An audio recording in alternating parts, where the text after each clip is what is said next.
welcome everyone. So today I'll be discussing about the cyber hygiene for video conferencing in the age of ubiquitous global pandemic, which is COVID-19.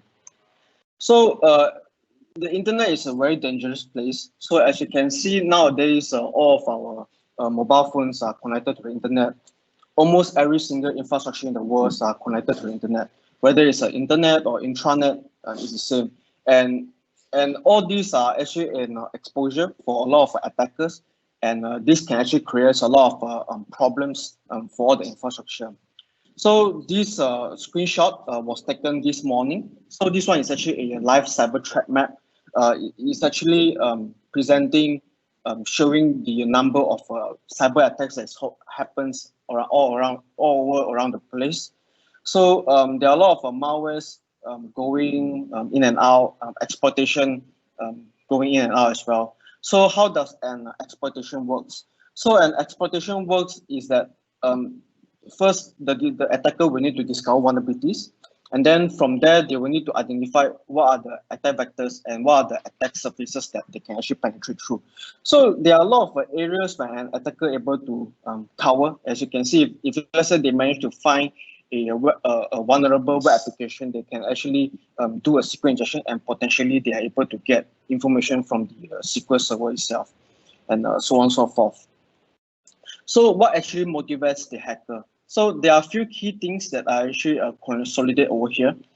First thing first is, of course, their money. So money is always motivates a hacker so that they can buy a better equipment so that they can hack better. And also politics, espionage. Espionage is something like a spy. So they try to install a spyware inside the machine or the victim's environment so that they can actually gain more data.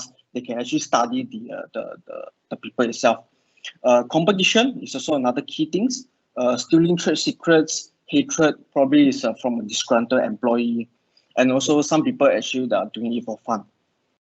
So today I'm going to talk about various teleconferencing tools that are available in the market, and also how are you going to beef up so that you can enhance the security and privacy for different teleconferencing tools, and also other cyber hygienes that you can, whenever you guys do your own webinars or you arrange your own meetings. And also I have a bonus content at the end of the session, so stay tuned. So as you can see nowadays, ever since the global pandemic has been declared, the conferencing world is getting a lot more meaningful, I would say.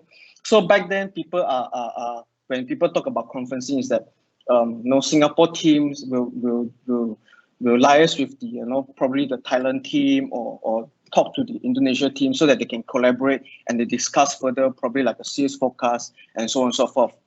And then now, due to the pandemic, and a lot of people actually doing this daily, and in fact people are doing it 3 sessions per day at least, so that they can actually connect to the people, they can collaborate, and things like that.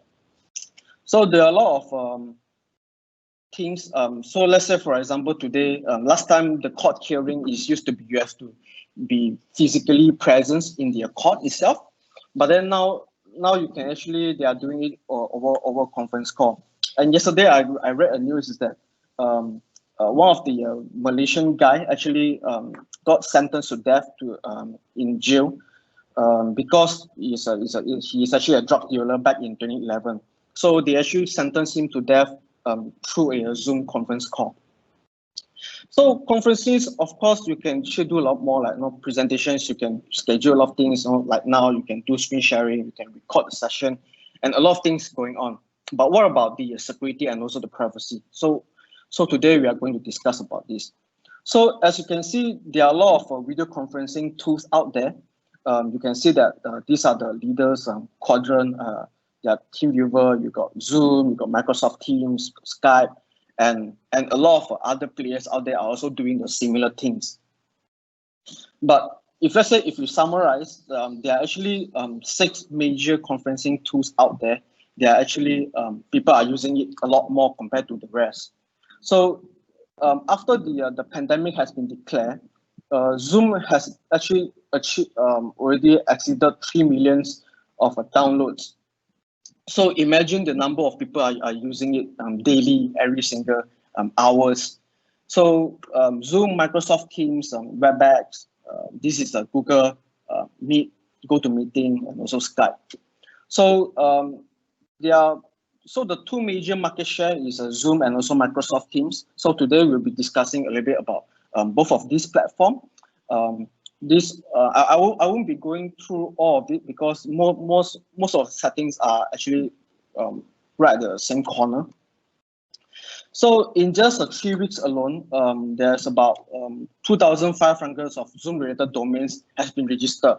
So what it means is that probably out there, people are registering another domain. Like when you go to Zoom, the domain is zoom.us, but probably people are registering Zoom, but then with three triple O. Probably people are creating like a ZO, but then 0M. So this is to create a confusion to the people out there. So the first thing is that you gotta download the application at the most secure place. So if you are using MacBook, you can actually go to App Store to actually download the application. Or if you are using Windows machine, you can actually download it from the Microsoft Store. But if let's say you couldn't download it from both of at the App Store itself, you can actually download it from the web browser. But bear in mind that web browser is also one of the a huge marketplace. Whenever you go to Google and then you want to press download Zoom, there will be a lot of links over there, which I'll be showing you in a moment. So for sure, you have to ensure that it's always a secure connection. You have to ensure that the connection is a private. So it's the best example is that you need to download something exactly from this site. You have this log. So this log is actually represents HTTPS to ensure that the connection is secure. So why HTTPS? Because HTTPS is actually an encrypted tunnel. It actually has an SSL certificate registered to the domain itself, which is actually tied to the company name and also the address and everything itself. So for sure, if we go to download Zoom, there'll be a lot of places where you can actually download. So I actually put two examples out there. The first one is actually like file report. So even though there's this log to ensure that it's actually a secure way to actually to access the application, but if you look at the Zoom meetings, the version is 4.4. But then whereas the latest Zoom now is already 5.0, is already version 5 and above. So you have to download the software through the legitimate website of the vendor itself, not by through all these FileKeeper or FileRhino and everything. So once you downloaded the application, so how are you going to enhance the security and privacy?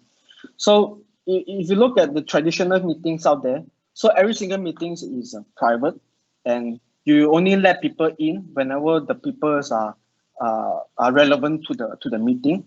And use random meeting ID is something that you've got to turn on inside the conferencing call, and disable participants video. You do master mute so that you won't have a lot of noise out there. It also got disable recording because sometimes whenever people goes into a meeting, they actually discuss about sensitive information, and some may actually deem too confidential. So disable recording is actually one of the best manner. And also you got to review abnormal participants so that if let's say there's any weird participants inside the chat, so it's best is that you remove them from the group itself. So another key thing is that the co-host arrangement. So you got to have a limited co-host or presenter. So at the moment, we have a presenter, which is me, and then we have a co-host, which is Chris and also Ching Ting from SCCCI. And then you got to grant permission upon whenever people want to share screen, you only grant a permission whenever they need it. And then once they finish it, you have to remove the permission so that they won't have the access right anymore. And then, of course, you got to protect your meeting or only invite relevant people to the meeting and never share any of the sensitive information to the people. Like, for example, banking, those banking password or credentials to your corporate accounts or emails. And also, you got to share your screen wisely, which I'll be showing you in a moment. So of course, if let's say you already have those applications already installed, you have to keep your application up to date. So whenever you turn on the application, it will actually automatically check for updates. But in an event that this message didn't pop up, you can actually force check for updates. So you can actually press the option on top, and then you can actually press check for updates, so that it actually force to check for update whenever there's any. So it's very important because every single update it might has enhance the privacy design in the architecture or the application itself. So any of the update is very important because in certain cases it might actually involve security. So if you notice that whenever there's a Zoom call, you have this chat with like a Vanguard thing. So this is to ensure that you are connected to the Zoom global network, and also you have an encryption end-to-end tunnel. So this is very important because you have to ensure that there's no intervention between a hacker and also your participants. So it's best is that you keep your the Zoom up to date so that it's encrypted end-to-end. And of course, there's a log meeting. You can actually log meeting, like for example, earlier on, this webinar start at 10:30 a.m. And then we actually log the participants so that they won't be able to join until 10:30. And then they can actually join once they actually admit into the lobby. And also, we do not allow participants to share screen. We allow participants to chat or rename themselves. So this is to avoid any of the people mimicking other people. So when you schedule a meeting in a Zoom, so these are the best practices right now. Is that this is the usual way, the topic, the date. So the meeting ID is actually the goal here. So meeting ID you have to generate automatically, but the personal meeting ID, it's best to not disclose this one because for the past previous update of Zoom, is that this meeting ID is being disclosed at the window. So it's showing on top of everybody's screen. So whenever people know what the personal meeting is, they can actually straight away join into the conference call without any of the invite. So it's best is that you generate the meeting ID automatically. And then now with the latest Zoom update, they already keep the password as a must thing to actually have. And this password will actually share whenever you share the invite to your participants. And then the video, I always set to off, the participant always set to off, and then these are the calendar. If you go down here, there's an advanced option, and if you click the arrow, and then you have enable waiting room and enable join before host. So these are the typical settings that we set to ensure the best privacy possible for the meeting itself. And then you can also set virtual background. Like currently, I have a virtual background at the back so that I can actually hide other things that are not relevant to the meeting itself. So same goes to Microsoft Teams. You can actually schedule a meeting through Outlook. You can create a Teams, and then after that, you will have join Microsoft Teams links whenever people receive the invite. So this is how it looks like. Whenever people, this is the waiting room. So you can actually admit people to go inside the meeting whenever the people is relevant. So you got to remember that privacy is always a key. So you got to ensure that you share the screen wisely so that if you notice earlier, I only shared the PowerPoint slide itself. It's not the entire desktop. So the problem is that when I share the entire desktop, people will be able to see the notification, like for example, the WhatsApp, or they can look at the notification whenever there's a new email comes in. So what I'll do is that I always share screen, just share the window itself. And I always, if let's say I want to share my entire desktop, I always ensure that I have the do not disturb mode turned on so that all of the notification will stay hidden and it won't actually notify or your viewers or whether it will, there's a possible leak of credentials or sensitive information. So this is the bonus content. So for this bonus content, I will talk a little bit about social engineering.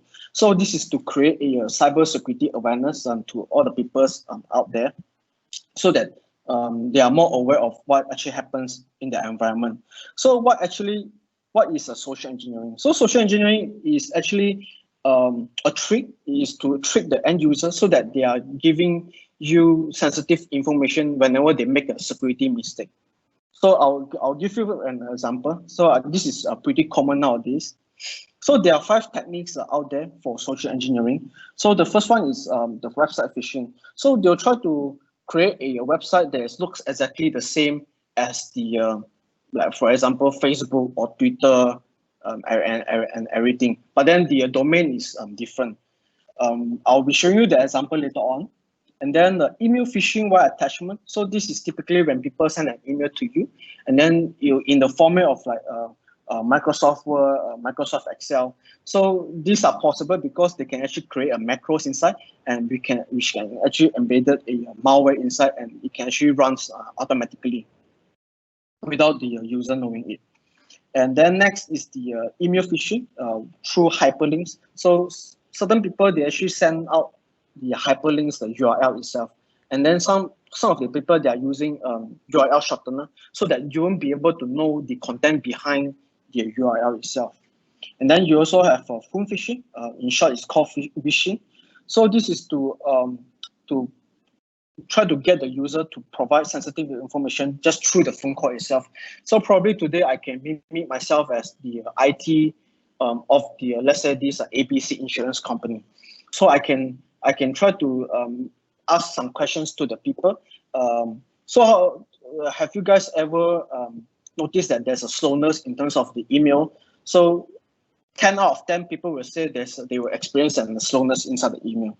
So they will try to say, I'll be sending you an email to you now, and can you help me to install this exe file so that it actually patch the Outlook. So these are whenever the people actually click download the file and also double click install, and they wouldn't know whether there's already a malware behind that actually already cross into the machine and then take control of the machine itself. So this is phishing. Also USB phishing. This is a USB drop. It's also pretty common. So typically people drop all these USB drop, USB thumb drive or CDs. So people might be labeling it like payroll 2019 or bonus 2019. So this is to to excite the user who actually pick up the USB or the CD drive, so that they will actually plug it into their machine, and without them knowing, you're also potentially able to take control of their machine. So typically, the process of a social engineering is that they can actually identify the victim. So by identifying the victim is a key important, because you need to know who are your targeted personnel. So if you are talking about APT, advanced persistent threat, people will tend to look up the victims itself. So let's say today I can actually target into this specific personnel. So first thing I'm going to do is that I'm going to look up into LinkedIn to see what the information that he's sharing over the social media, or I can try to mimic myself as like a headhunter, so I can get more information about this particular person to see what the system that he's managing inside his organization, what his skill sets are, whether he has any security background. So this is a key things to see who is a correct victims. So in security, there are always a triangle: people, process, and technology. So no matter how good is the technology are, if let's say the people are not well educated enough, it's only take one person to actually loosen the entire security, and the attacker is already able to gain control of the machine, or possibly gain more information about the organization itself by installing like a spyware or malware inside. So it's to deceiving the victims to gain a foothold. So they will try to engage the target to talk with them. Then they'll try to create a very nice story. Is that we have this potential opportunity inside this big bang, and probably you can share more information. So they'll try to take control of the interaction so that to ensure that the victim actually share as much as information as possible, and then they'll try to expand the foothold. And then the best attack is that the end user wouldn't know where does the attack are actually coming from. So they'll try to cover their tracks. They'll try to remove their their ID, they'll try to remove their LinkedIn profile and everything so that they can actually remove the traces, and they wouldn't able to backtrack, and you won't be able to know who is a person. If you wouldn't know who is a person, and you won't be able to make a police report because there's nobody that you can report to. So these are the example of a website phishing. So if you can see, this is a PayPal website, but if you look at the domain, the URL itself is not paypal.com. So this is pretty easy. You can also look at this website. So if you look at the website itself, they can you actually look at the Facebook. You actually copy and paste the entire the Facebook, the logos, the colors itself. So everything looks pretty nicely, and it's pretty easy to actually clone a website. So whenever they clone a website, they just change the URL. They just upload it to a domain, and then the email address and also the password is already is slightly different because they actually link back to their server. So whatever email address that you put in and also the password that you put in, you will always prompt an error because you will always key in the password that you always remember. So this is actually one of the good ways for attackers to actually gain more information about the things. So you got to beware of the URL itself. So this is the first key things. And also these are the another tier of URL is that Amazon.com, they actually add another N at the back. This is so that people will actually overlook the URL itself. And also email phishing.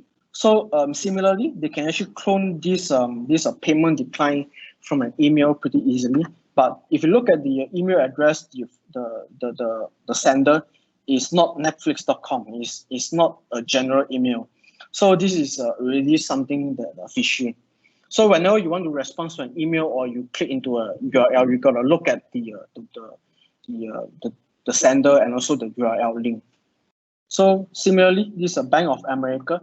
You gotta always hover over the URL to see what the URL at the back.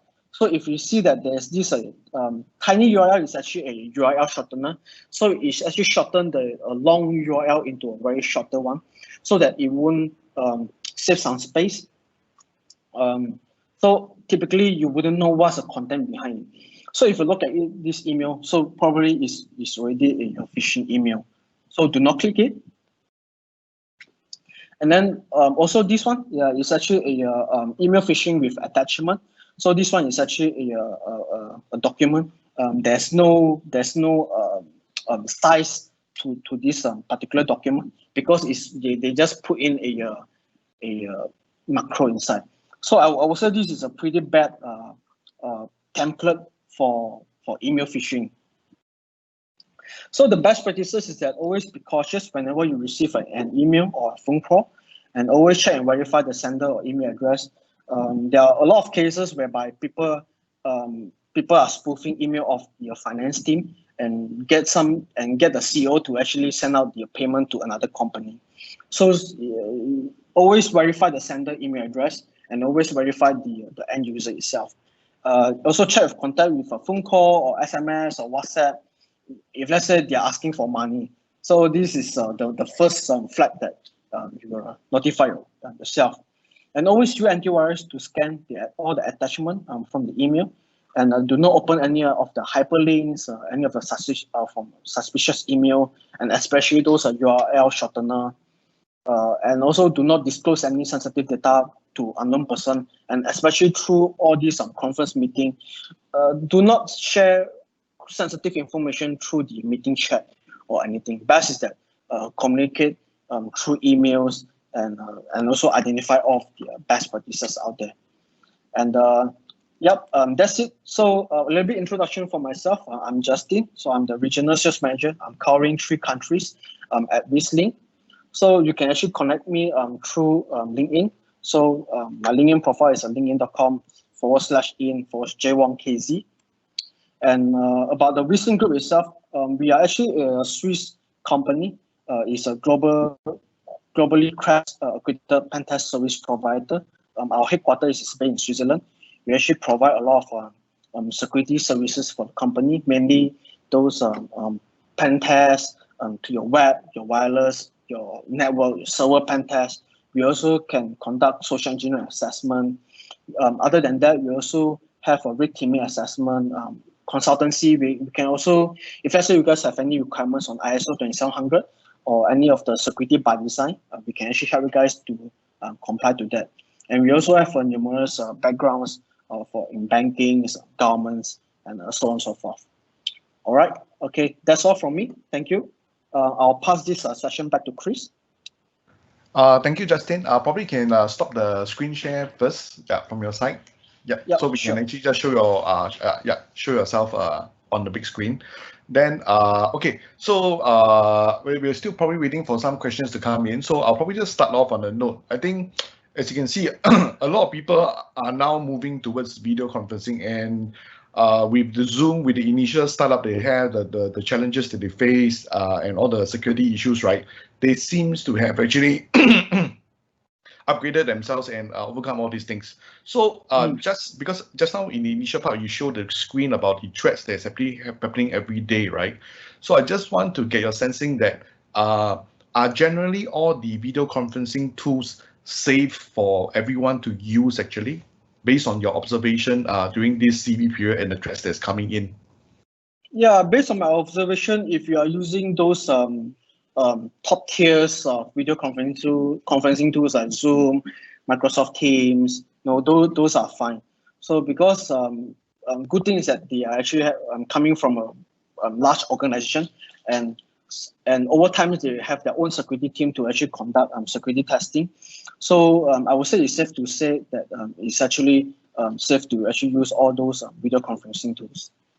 Okay, so when it comes to the platform level, based on what you mentioned just now, the platform level itself is pretty safe already. So it's now on the configuration side. So if the configuration side, the user actually miss out on some configuration or whatever, right? Then issues may occur mainly from the user end, right? Okay. Yeah. So, anything else you want to add on that note? No, that's all from me. Okay. So we tackle the part, and you have actually thrown in a bonus session, which I thought is pretty important, because I think one of the key challenges with all these platforms is they do send out very standardized emails on all these webinars or whatever. So based on what you shared just now, right, I think you brought example from Netflix or whatever.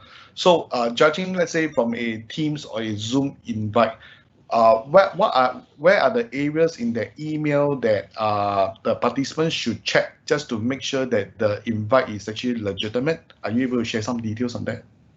Yeah, typically, if let's say you are subscribing to service like Netflix, Spotify, or you are using social media like LinkedIn, Facebook, Twitter, so everything will actually comes from the same domain that you actually sign up. It's always going to be facebook.com. It's always going to be twitter.com, linkedin.com, netflix.com, spotify.com. So if you notice, the content is exactly the same, but then the email domain is different. For sure, something is fishy is going on at the back, and I wouldn't suggest you to open or click any of the links that's inside the emails. So this is, I mean, even though if you accidentally click into the email, just turn it off immediately. And yeah. I see. Okay, that's good. So let me see. Okay. So with that, I think we don't have any questions coming in at this point in time. So I think one of the keynote that I want to highlight is that because video conferencing is going to be a new norm in this COVID, right? I think in COVID-19, when it comes to personal hygiene, we are told to actually maintain a safe distance, wash your hands, and all those things. So do you have some standard rules that, like, when it comes to cyber hygiene for video conferences, video conferencing, is there a set of things that you can also share with the like 3 to 4 key pointers so that the participants will know what to actually do when they also maintain that cyber hygiene? Sure. Whenever you schedule a meeting, always keep the meeting as private as possible. Only invite the relevant people, and do not allow the screen recording, because screen recording, if let's say you are sharing your screen a lot of information might be leaked out, even though it's just a title or just the something that's happening. And also always randomize the personal meeting ID. You just let the system generate on its own. And if you are using Microsoft Teams, if you are using other video conferencing software out there, is always the same settings. So the settings are almost exactly the same, and it just at the different corners of the application itself. Okay. We have another question coming in. Is it safe to upload our photo as a host on video conferencing platform? Yeah, sure. There's no harm for that, because video conferencing software it just like any other platform, like Facebook, LinkedIn, or Twitter. And in fact, those three places that I mentioned earlier, those social media is even more. It has a greater exposure compared to video conferencing software. So if you just upload the photo as a host, I think that's fine, because for me personally, I always limit my the content that I'm sharing through Facebook or Twitter, because it's always because for Facebook and Twitter, how it works is that the product is actually the human itself, and whenever you share any information, any of the people that are connected to you, or if you didn't set the privacy in a very controlled manner, people will be able to read the information. Ken, I think with that we come to the we have no more questions on hand, and I think we just meet the time just right. So I think with that we will actually end today's session. Justin, thank you for joining us today, for sharing on the cyber hygiene for video conferencing. So I think on that note, I probably need to trouble you, because I think on our side, right, Zoom and Teams may be the top few, but I think there's actually a few more tools that's actually out there that's more commonly used, as you listed. There are about 6. So I'm not too sure whether I can ask a favor for you to probably include some of the security configurations, right? I think Sure. because the DEX is going to be shared with the participants, so it'll be great if you can actually include those as well in your slides, so that we can send it out together to the participants. Right, sure. I'll do that. Ken, thank you so much. Yep. So with that, I think I just want to round up what Justin has actually shared over here today, is that I think it's actually safe to use the video conferencing. In fact, it's going to be the new norm moving forward. So one of the main thing is to take note is on the social engineering side, because the system-wise is actually going through a lot of there's a lot of templates invites sending out. So just take note whether do you register for the event. If you did not register for the event and you actually receive an invite, you might want to be a bit more cautious before you click on those links, because they may be phishing emails as well. So for any emails that you receive, especially during this period whereby given the CB is going to over from 2nd June onwards, but I think majority of the people may still be working from home. So it just take note to be a bit more cautious when you're opening emails, so that you won't be susceptible to any cyber attacks on your end. Bear in mind that your IT may be in office, but you're at home. Support-wise, things may lag a bit. So everybody just have to be a bit cautious to maintain the standard set of cyber hygiene. Justin, any final words from yourself? Always stay vigilant. Always look at the emails. That's very important. And cyber security is just like any of the physical security, because nowadays we are connected to the internet. So cyber security is just as the same as the physical security itself. Yeah. Thank you, Justin. Okay, so with that, we end today's session. Thank you very much for joining us. We have another session and a few more webinars going on tomorrow as well as next week.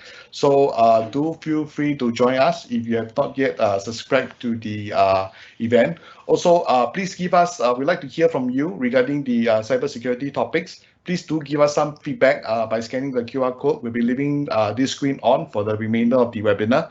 So once again, thank you for joining us. Thank you, Justin. Thank you. All right. Thank you, Chris. Thank you.